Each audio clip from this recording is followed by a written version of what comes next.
Olá, boa noite. Estamos no ar com o Brasil em Pauta. Com a tecnologia da informação e a digitalização de todos os processos em escala jamais vista, o ser humano tem ganhos de produtividade e os governos têm ganhos de transparência, rapidez, precisão e qualidade nos serviços prestados. Ou seja, todos saem ganhando. Sobre a transformação digital desenvolvida pelo governo brasileiro e a plataforma GovBR, que acabou de completar 2 anos, eu converso com o secretário especial de Desburocratização, Gestão e Governo Digital, Caio Paes de Andrade. O nosso entrevistado hoje aqui no Brasil em Pauta. Boa noite, secretário. Boa noite, Paulo. Prazer estar aqui com você, prazer estar com a sua audiência, prazer estar na TV Brasil, um grande prazer. Nós agradecemos, secretário. E para falar de um assunto fundamental, um assunto que mexe com a humanidade, o Brasil e o mundo há alguns anos e vem se intensificando. Qual que é a dimensão dessa transformação digital que o governo brasileiro está passando neste momento, secretário? Só para o telespectador ter uma ideia desse processo. O mundo inteiro está passando por essa transformação, né? Da mesma forma que hoje, os bancos, por exemplo, são entidades quase que completamente digitais, o Estado também se tornará uma entidade quase que totalmente digital. A gente percebe isso porque a cada serviço que a gente vai transformando, as pessoas vão aderindo e uma vez aderindo, elas nunca mais querem perder aquilo, né? Então, você que fazia a prova de vida no INSS, tendo que ir a uma agência do INSS, você hoje faz a prova de vida do INSS no seu telefone celular, o que é um ganho enorme de produtividade, um ganho enorme de transparência e principalmente uma melhoria na qualidade de vida das pessoas, né? Que podem ter muito mais comodidade na sua vida. Então, é um processo que ele é só de ida, ele não volta. É um processo que está acontecendo no mundo inteiro. O Brasil estava um pouco atrasado, nós conseguimos, nesse nosso governo, realmente alcançar o mundo e agora estamos olhando e começamos a apontar caminhos para outros países também. Como a gente recebeu os exemplos também de alguns países que estão na frente da gente ainda, Dinamarca, Austrália, a UK, né? O governo brasileiro ele se inspirou em algum outro país para acelerar esse processo de transformação digital, porque ele é anterior ao governo do presidente Jair Bolsonaro, mas houve uma aceleração no governo do presidente Jair Bolsonaro.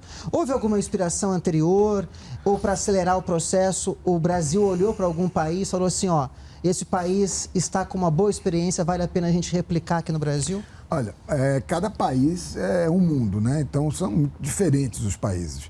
Apesar disso, existem práticas vitoriosas que são implementadas em outros lugares e que nós fazemos a pesquisa e olhamos para aquilo e trazemos ou adaptamos, né? Tropicalizamos para o nosso país. Nós conversamos bastante com Inglaterra, né, com o Reino Unido, conversamos bastante com Dinamarca, conversamos bastante com a Austrália, olhamos de perto a experiência da Índia, que é uma experiência assim, maravilhosa de transformação digital. Até pelo tamanho da população indiana. Tamanho da população, né? E eles tinham um desafio enorme, porque aproximadamente 30% da população não tinha nem certidão de nascimento. Então, foi realmente gigante, o que eles estão fazendo é gigante. E nós, quando chegamos aqui, já existia um diagnóstico, já existia uma intenção, né, um planejamento de se fazer algumas coisas, mas nós realmente aceleramos. A minha experiência toda é no setor privado, eu nunca, né, a primeira vez que eu venho servir ao meu país, com muita honra, ao presidente Bolsonaro, fico muito feliz em fazer isso. A equipe do ministro Paulo Guedes. Eu ia falar daqui a pouco, porque eu faço parte da melhor equipe econômica que já existiu nesse país, eu sinto isso. E quando a gente veio, eu vou te dar um exemplo, o GovBR, né, que a gente deve falar daqui a pouco, a gente estamos comemorando 2 anos do GovBR. O GovBR já existia há aproximadamente 4 anos, tinha 1.800.000 usuários. Hoje, o GovBR já tem 113 milhões de usuários. Então é uma vitória brutal da sociedade. Completou 2 anos em julho. Acabou de completar 2 anos. 2 anos.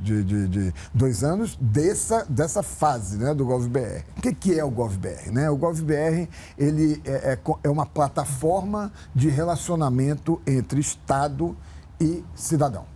Tá? O GovBR, para nós, ele representa o combate à burocracia, ele representa a melhoria da administração pública e ele representa a transformação digital do Estado. Então, são essas 3 coisas que a gente coloca dentro do nosso... Corporificadas na plataforma. Na plataforma GovBR, que é a plataforma de relacionamento.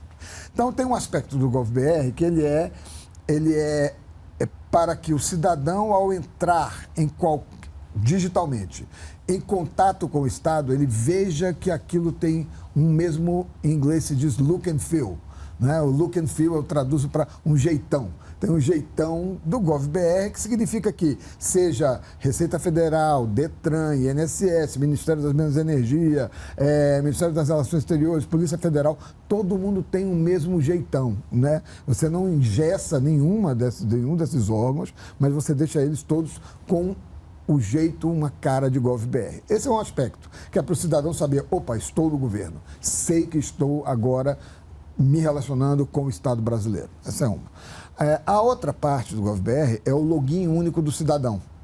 O que é o login único do cidadão? Antes da gente chegar aqui, você precisava de um login para entrar no INSS, um login para entrar na Receita Federal, um login ou uma senha para entrar na Polícia Federal, um login no Detran.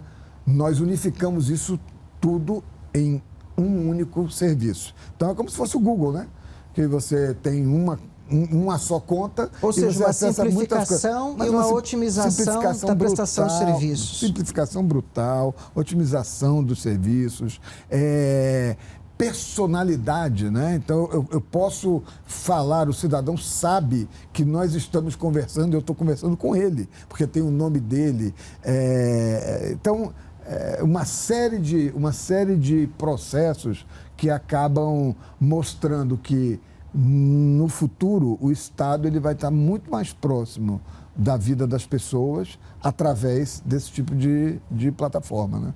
São 110 milhões de usuários, um login único e esse processo de 2 anos da plataforma também se corporificou com portais migrando, endereços eletrônicos migrando para essa plataforma única. Como é que foi esse processo, secretário? Que é a primeira parte que eu te falei, né? Ficar todo mundo com o mesmo jeitão, o mesmo look and feel. Assim... Você tem um dado de 126 portais migrados e 190 endereços eletrônicos até junho. Esse número muda constantemente. Muda constantemente, é um pouquinho mais do que isso aí, porque né, os incrementos são constantes e nós estamos chegando já em quase 100%. Daqui a pouco não tem mais incremento, porque a gente fez tudo que tinha para fazer. Estamos muito próximos disso aí. O GovBR, ele, como você falou, a gente, né, no começo, quando nós chegamos, ele era feito através da Secretaria de Governo Digital, que ainda nem tinha esse nome, era um outro nome, e trabalhava Serpro, trabalhava Dataprev, tinha uma série de players trabalhando, e isso é bom desde que algum lugar coordene isso. Então, nós puxamos essa coordenação para a Secretaria de Governo Digital, que se colocou ali, entregamos para o Serpro a responsabilidade de fazer a maior parte do trabalho para que isso aconteça. Você sabe que esse Que é o Serviço de Processamento de Dados do Governo Federal. O Serpro é o Serviço de Processamento de Dados do Governo Federal. O Serpro é uma empresa de tecnologia digital. Ela tem esse nome de processamento de dados porque ela nasceu como processamento de dados, mas ela é muito mais do que isso hoje. É uma empresa que faz uma série de coisas para o Estado, assim como o Dataprev também faz. E são os sistemas estruturantes, né, do Estado brasileiro. Então, nós escolhemos o Serpro ali naquele momento, assim como depois escolhemos o Dataprev para fazer outras coisas, mas usamos essas duas empresas como as empresas nucleares da transformação digital do Estado brasileiro. E isso está dando muito certo, graças a Deus, porque está funcionando e diversos órgãos e diversos serviços, são mais de 4.000 serviços já que foram digitalizados, foi feita a transformação digital.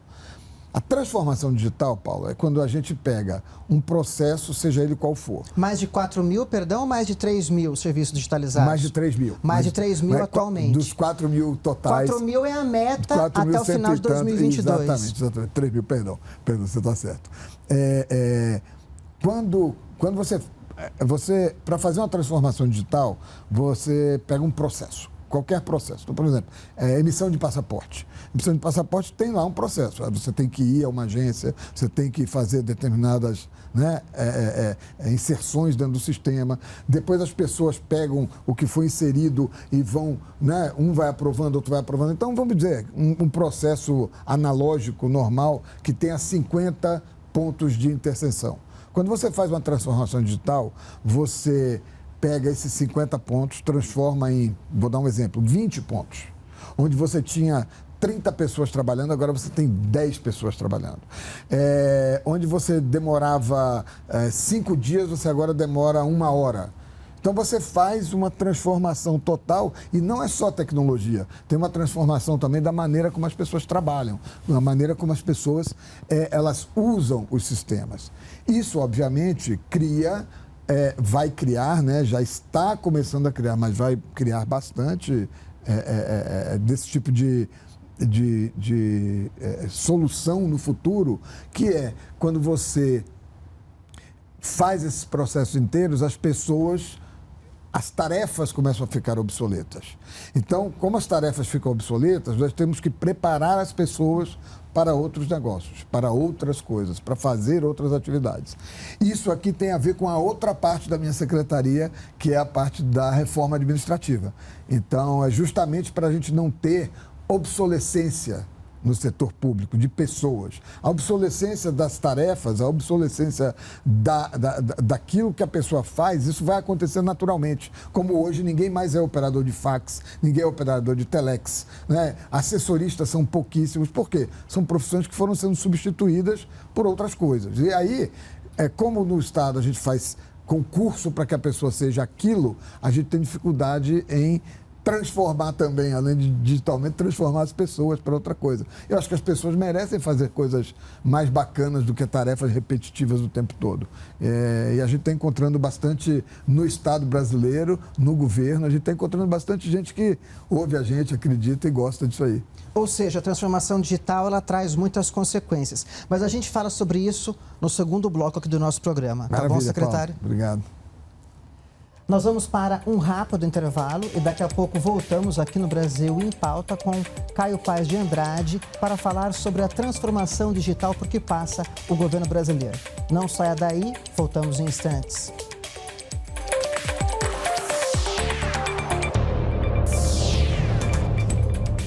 Estamos de volta com o Brasil em Pauta, hoje com o secretário especial de Desburocratização, Gestão e Governo Digital do Ministério da Economia, Caio Paes de Andrade.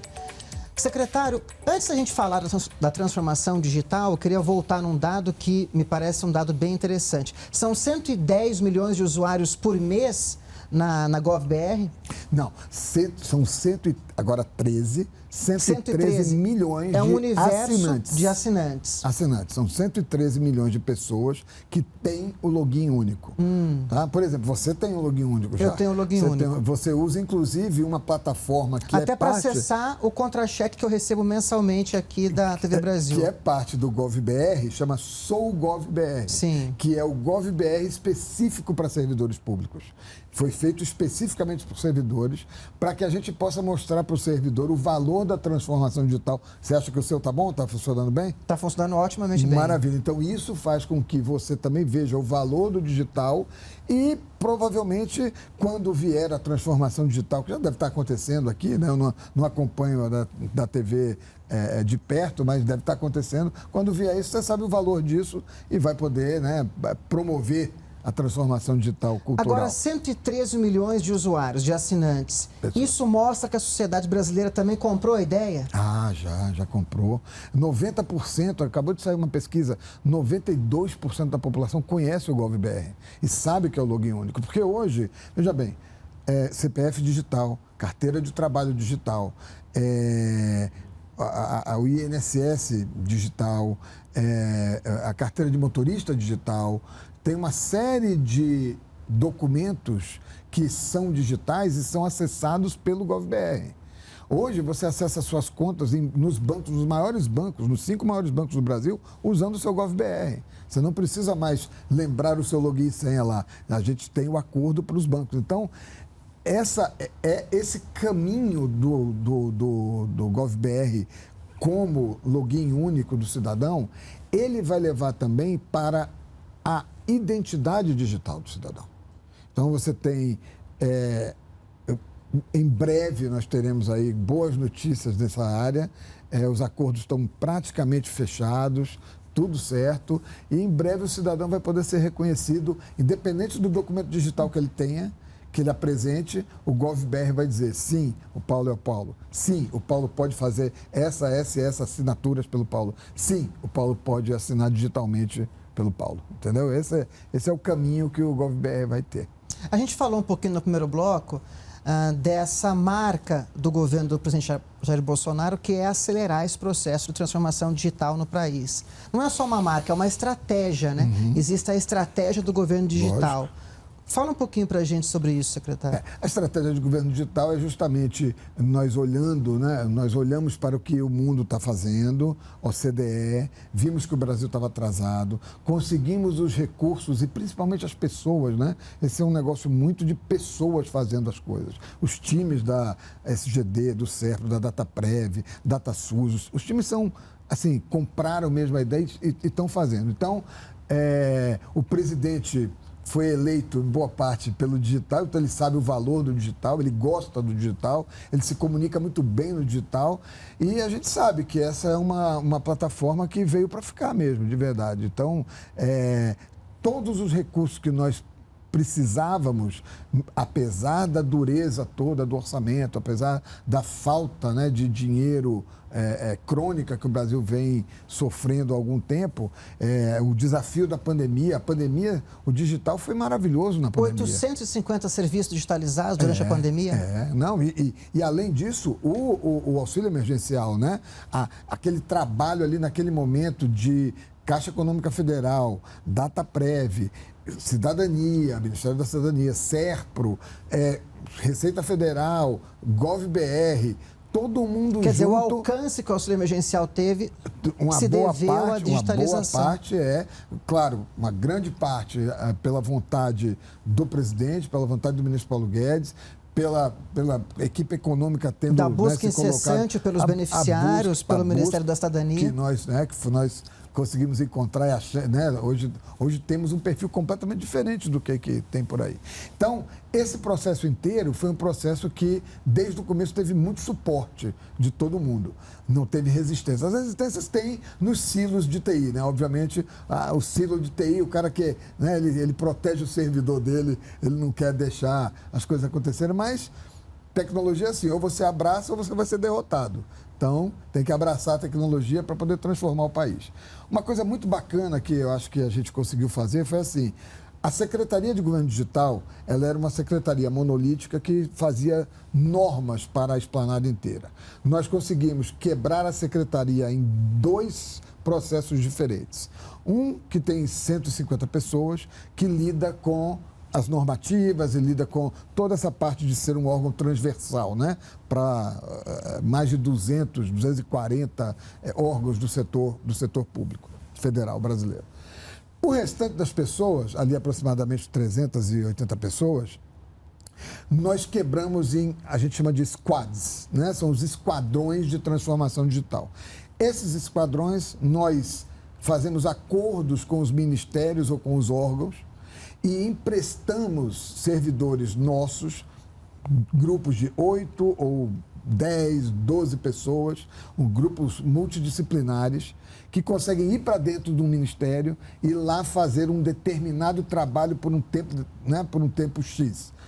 Nenhum projeto pode demorar mais do que 9 meses, todos têm diagnóstico muito claro, todos têm medições muito claras, e a gente entra lá, joga junto com o time do Ministério e sai para fazer outro. Assim fizemos né? O INSS, a prova de vida, estamos fazendo o INCRA, estamos fazendo o CAR junto com a ministra Até licenciamento ambiental. Licenciamento ambiental hoje está na plataforma. Tá. Nessa parte tudo está na plataforma, mas a transformação por exemplo, a carteira... A plataforma GovBR é um expoente desse processo de transformação digital como um todo.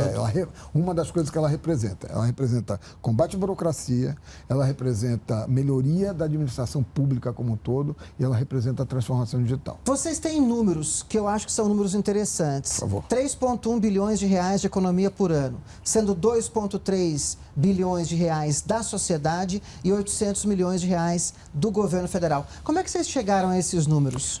Nós fizemos os cálculos junto com a Secretaria de Política Econômica, junto com o IPEA, junto com o IBGE. Então, o pessoal da Secretaria de Governo Digital fez lá, né, um apanhado, usou uma metodologia que é uma metodologia usada por OCDE, para chegar nesses números aí. Mas os números são maiores, né? E o que é interessante é que a sociedade, né, pelo menos nessa conta, ela é mais beneficiada que o próprio governo, né? Sim, porque é ganho de tempo, né? Pensa, uma pessoa... Tempo, deslocamento, táxi, sair de casa, tem que levar o dinheirinho para comer, tem que levar... Então, é um gasto que acaba sendo economizado. E só retomando aqui uma informação do primeiro bloco. Atualmente são mais de 3 mil serviços digitalizados. A meta é chegar no final do ano que vem com 4 mil serviços digitalizados. Aproximadamente 4.150. Um pouquinho mais. Assim, é isso aí. Agora, secretário, uma coisa importante quando a gente fala de digitalização da informação, que também é um assunto atual, permeia esse debate, é a questão da proteção dos dados dos cidadãos, né? Porque é o outro lado da moeda, diríamos assim. Nisso, o governo também investe de forma pesada, né, na proteção dos dados do cidadão, para ele não ter receio de ser, por exemplo, um usuário da plataforma, ter o seu login único ali, quer dizer, toda a proteção existe para que nenhum problema ocorra. Claro. Essa é uma matéria nova, mas é uma matéria que está no centro das nossas atenções. Nós, desde que chegamos, uma das primeiras preocupações, tanto em SERPRA quanto em DataPrev, que são esses grandes operadores, né, de dados que o Brasil tem, criar grupos de altíssima segurança, respeitando a Lei Geral de Proteção de Dados. Tudo que a gente quer, Paulo, no final é poder participar dessa gestão dos dados, ser guardião de uma parte dos dados do cidadão e entregar para o cidadão a capacidade, a possibilidade dele fazer com os dados dele o que ele bem entender. Nós acreditamos que quem melhor vai saber lidar com os dados é o próprio cidadão. Mas, para isso, nós precisamos dar para ele as ferramentas. Porque, no final do dia, você, apesar de ser dono dos seus dados, você não os tem com você. Você não consegue colocar os seus dados dentro do bolso e sair andando, né? Você tem que contar com esses grandes operadores, que são as Big Techs, que são também as operadoras do Estado. Então, o senhor falou da Lei de Proteção de Dados. Nós temos uma Autoridade Nacional de Proteção de Dados atuante no país também. Sim, o presidente Gonçalves está lá, excelente e muito preocupado. Nós entrevistamos ele aqui no Brasil em Pauta. Muito bom, muito preparado, e nós damos todo o apoio para ele, todo o suporte, tanto nas questões de como ler, né? Ler o ambiente inteiro, porque, como eu disse, é tudo muito novo ainda, né? Na Europa tem 3 anos. E são trilhões de dados. Nossa, trilhões e zilhões, zilhões de dados. Agora, secretário, para aquelas pessoas que assistiram aqui o Brasil em Pauta, eu acho que é uma conversa bem interessante, e elas quiserem entrar em contato com novas informações, onde que elas devem procurar nas redes sociais? No próprio GovBR, né? No GovBR você tem todas as informações, os sites do governo, eles têm links para o GovBR, tem links para todas essas novas, né? Esse nosso planejamento de dados, esse planejamento inteiro de governo digital, transformando. As pessoas conseguem ali também ver os pessoas. serviços que já foram digitalizados. A plataforma é bem interessante, vale a dica para as pessoas acessarem. Consegue ver tudo. Nós estamos fazendo um trabalho. Quando o ministro Paulo Guedes me chamou, ele falou da importância do digital, ele já tinha consciência disso. O presidente reafirmou isso o tempo todo. Os ministros todos são completamente comprados, né, com a ideia de transformar o Brasil digitalmente. E o que a gente mais vê é o seguinte: no final do dia, quem ganha é o cidadão. No final do dia, o que a gente está fazendo nunca mais volta para trás. Então, eu digo sempre, né, a grande inovação que nós estamos fazendo é tirar do papel, literalmente, né? Estamos tirando do papel. Secretário, muito obrigado pela entrevista, foi muito bacana. Muito obrigado, Paulo. E já deixo um convite aqui para o senhor voltar em algum momento, neste ano ou no ano que vem, para falar dos novos desdobramentos aí, tanto da transformação digital quanto da plataforma GovBR. Muito obrigado. Muito obrigado a você, seus ouvintes, a toda a sua audiência e a toda essa estrutura aqui que, né, consegue transmitir tanta coisa bacana para o Brasil. Obrigado, secretário. Obrigado. O Brasil em Pauta recebeu nesta edição o secretário especial de Desburocratização, Gestão e Governo Digital, Caio Paes de Andrade. Se você quiser rever esta ou outras entrevistas, é só acompanhar as nossas redes sociais ou baixar o TV Brasil Play. E o Brasil continua em pauta aqui na TV Brasil. Até o próximo programa.